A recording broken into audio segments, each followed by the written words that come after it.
بسم اللہ الرحمن الرحیم۔ میرے محترم عزیزوں، شب قدر کی آمد ہے۔ اس میں ہم جتنا زیادہ اللہ کی رحمتیں برکتیں لوٹ سکتے ہیں لوٹ لیں۔ حدیث شریف میں آتا ہے بہت بڑا محروم ہے وہ شخص جو شب قدر کی رحمت اور برکتوں سے محروم کر دیا گیا، بہت بڑا بد نصیب ہے۔ مختلف روایات میں الگ الگ لوگوں کی آپ صلی اللہ علیہ وسلم نے نشاندہی کی ہے کہ وہ کون بد نصیب کون بدبخت ہیں کہ جو شب قدر کی رحمتوں سے محروم کر دی جاتے ہیں۔ اور شب قدر کے بارے میں قرآن مجید میں آتا ہے لیلۃ القدر خیر من الف شہر، کہ شب قدر میں عبادت کرنا خیر من الف شہر، 1000 مہینے عبادت کرنے سے افضل ہے۔ یعنی جس شخص کو شب قدر مل گئی اس شخص کو جو ہے 1000 مہینوں کی عبادت سے زیادہ اجر مل گیا۔ مگر 8-9 ایسے بد نصیب ہیں جنہیں اس رات میں جو ہے محرومیت ملتی ہے، اللہ اس کے رسول کی اور فرشتوں کی لعنت ملتی ہے۔ حدیث شریف میں آتا ہے کہ شب قدر میں حضرت جبرائیل جو ہے نیک لوگوں سے مصافحہ کرتے ہیں، اور جن سے حضرت جبرائیل مصافحہ کرتے ہیں حدیث میں آتا ہے ان کا دل نرم ہو جاتا ہے، ان کی آنکھوں سے آنسو بہنے لگتے ہیں۔ حضرت شعیب علیہ السلام کے بارے میں آتا ہے وہ اتنا روتے کہ کثرت سے روتے روتے ان کی آنکھ کے نیچے جو ہے لکیریں پڑ گئیں۔ اب شب قدر میں جو ہے کون شخص ہے، کون بد نصیب ہے شب قدر میں محروم کر دی جاتا ہے۔ شعب الایمان کی حدیث میں 4 لوگوں کی نشاندہی کی گئی۔ حدیث میں آتا ہے کہ جو شراب پینے والا ہوگا، جو نشہ کرنے والا ہوگا، افیون یا بھنگ یا چرس پینے والا ہوگا، اس رات جو ہے وہ ان بد نصیب لوگوں میں شامل ہوگا جسے جو ہے اس رات کی برکتیں نہیں ملتی بلکہ اللہ اس کی رسول کی لعنت ملتی ہے۔ اور دوسرا بد نصیب کون ہے؟ جو والدین کا نافرمان ہوگا، جس والدین نے ہمیں پڑھایا لکھایا، ہمارے لیے محنت کری، مشقت کری، اپنا خون پسینہ بہایا، اور جو ہے اپنے آپ کو بھوکا رکھ کے ہمیں جو ہے بڑا کیا، اور پھر یہی اولاد جب چند پیسے کمانے لگتی ہے تو والدین کو آنکھیں دکھانے لگتی ہے۔ تو جو والدین کا نافرمان ہوگا ان کے سامنے اونچی آواز میں بات کرے گا، فرمایا کہ وہ بھی اس رات کی برکتوں سے محروم کر دیا جائے گا۔ صاف حدیث میں آتا ہے کہ شب قدر میں حضرت جبرائیل جو ہے نیک لوگوں سے مصافحہ کرتے ہیں، اور حدیث میں آتا ہے کہ جس کو شب قدر مل گئی اس کے تمام پچھلے گناہ معاف کر دیے گئے، مگر وہ شخص جو والدین کا نافرمان ہے وہ محروم کر دیا جاتا ہے، اس کے نہ گناہوں کی معافی ہوتی ہے بلکہ اس پر لعنت پڑتی ہے۔ اور تیسرا کون بد نصیب ہے؟ حدیث میں آتا ہے جو شخص جو ہے قطع رحمی کرنے والا ہوگا، کسی سے جھگڑا ہو گیا، اب نہ اس سے بات کی جا رہی ہے، نہ اس سے سلام دعا کی جا رہی ہے، نہ اس کو دعوت دی جا رہی ہے، نہ اس کو ہدیہ دیا جا رہا ہے، بلکہ وہ سامنے سے گزرتا ہے تو منہ بنا کے ہم نکل جاتے ہیں، تو فرمایا کہ اس کو قطع رحمی کہتے ہیں۔ اور چوتھا بد نصیب حدیث شریف میں آتا ہے کہ جو شخص اپنے دل میں کینہ اور بغض پالتا ہو، یہ بھی قطع رحمی کی ایک قسم ہے۔ ہمارے کسی سے جھگڑا ہو گیا، اب ہمارے دل میں اس کے لیے نفرت پھلتی پھولتی جا رہی ہے، اس سے دل میں جو ہے نا حسد پیدا ہو رہا ہے، تو فرمایا ایسا شخص بھی اگر ہم میں سے کسی میں یہ 4 گناہ ہیں تو اللہ کے واسطے ہم توبہ کریں، ورنہ ہم شب قدر کی برکتوں سے محروم کر دی جائیں گے۔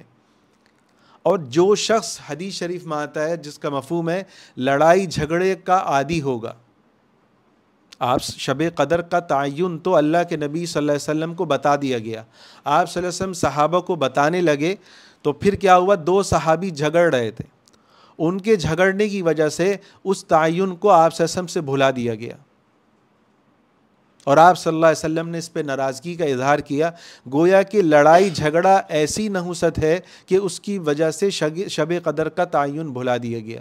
معلوم ہوا کہ جو شخص کثرت سے لڑتا ہے، اس حدیث سے یہ بھی پتہ چلتا ہے جو زیادہ گالی دینے والا ہوگا، زیادہ بد زبان ہوگا، زیادہ جھگڑالو ہوگا، حدیث میں آتا ہے اللہ کو سب سے زیادہ بدترین اور ناپسند وہ شخص ہے جو کثرت سے جھگڑنے والا ہو، کثرت سے گالی دینے والا ہو، کثرت سے بد زبان ہو۔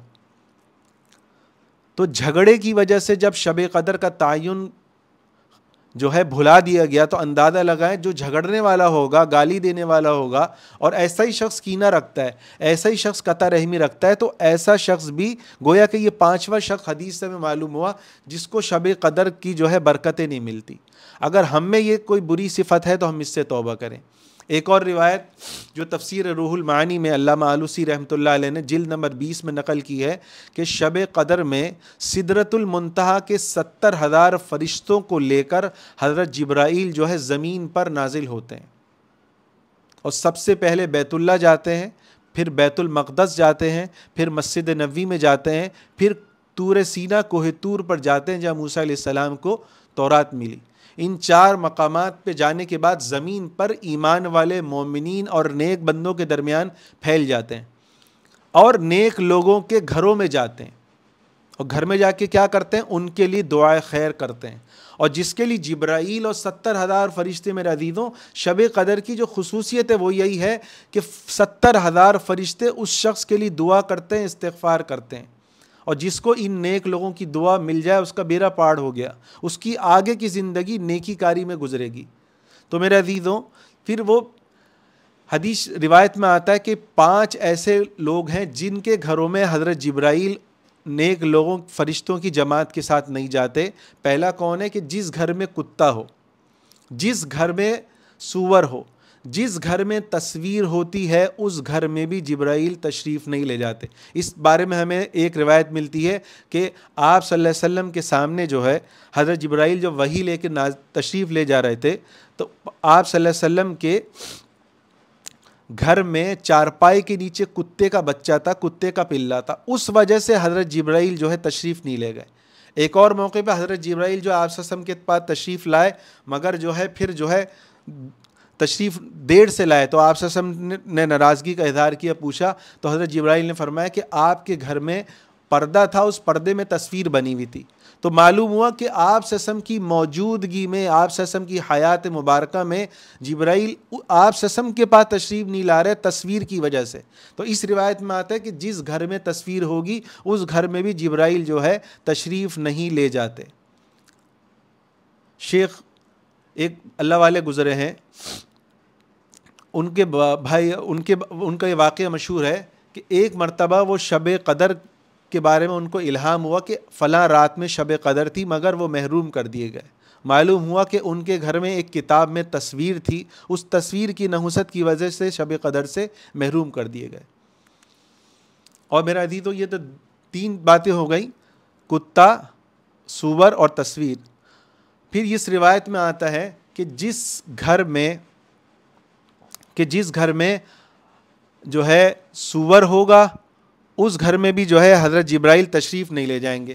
اور ایک روایت میں آتا ہے کہ جس گھر میں شرابی ہوگا، نشہ کرنے والا ہوگا، اس گھر میں بھی حضرت جبرائیل اپنی جماعت کے ساتھ تشریف نہیں لے جاتے۔ پھر اسی روایت میں آتا ہے جس گھر میں بدکار ہوگا، زنا کرنے والا ہوگا، اس گھر میں بھی حضرت جبرائیل تشریف نہیں لے جاتے۔ تو یہ 9 گناہ ہو گئے۔ تو میرے عزیزو، ہم میں سے کسی کے اندر بھی ایک بھی ان میں سے گناہ ہے تو گویا کہ ہم شب قدر کی برکت سے، رحمت سے محروم کر دیے گئے۔ ہمیں کیا کرنا ہے؟ ہم ایک کام کریں خالی۔ حدیث شریف میں آتا ہے التائب حبیب اللہ، کہ توبہ کرنے والا اللہ کا دوست ہے۔ قرآن مجید میں اللہ فرما رہے ہیں ان اللہ یحب التوابین، کہ جو شخص توبہ کرتا ہے اللہ تعالیٰ اس کے سر پہ اپنی دوستی کا تاج رکھ دیتے ہیں۔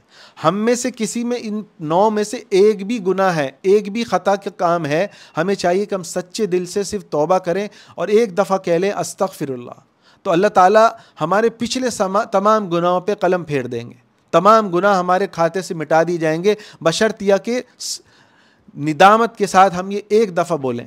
اور دوسرا، اگر ہم نے کسی کا حق مارا ہو، حق دبایا ہو، تو وہ حق لوٹانا ہم پر واجب ہوگا۔ اگر ہم اس کو لوٹا نہیں سکتے تو اس شخص کے لیے ہم جو ہے صدقہ کریں اور جو ہے اس شخص کے لیے استغفار کریں۔ اللہ تعالی ہم سب کو گناہوں سے بچنے کی توفیق عطا فرمائے۔